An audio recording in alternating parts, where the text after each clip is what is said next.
So every Friday night, you're looking at 80 kids, one woman. And these kids have had a challenging upbringing, to say the least. Okay.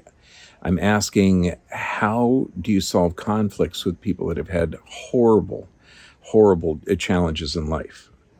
Okay, you got to listen to this. Biggest problem when you've got 80 kids and only one adult, little things grow big quickly and get out of hand.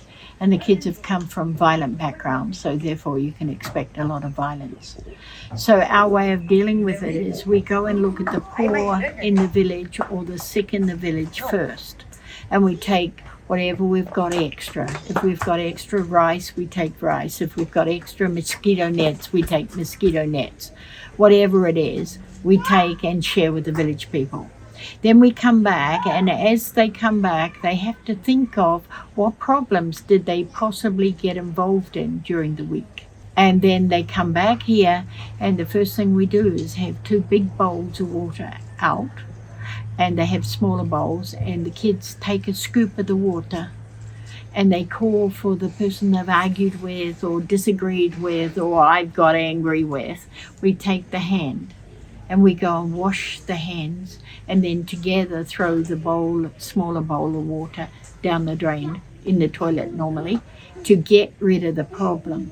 And after the problem's been agreed to be thrown away, we're not allowed to bring it up again.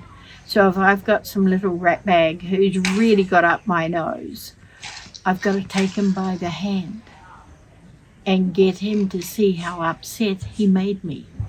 And then we get rid of the problem. I don't bring it up again. It's finished. It's gone. And sometimes it'll take 2 or 3 hours to clear everybody from each other from problems. You stole my maths homework. You cheated in the science exam. Whatever it is washed away. And then we eat bread, homemade bread, and drink grape juice. Sabbat Shalom. We're having the peace of the Sabbath day quietly. And they sit around, they sing songs, and they laugh about things. Then they will go off to bed happy, and we start the week clean.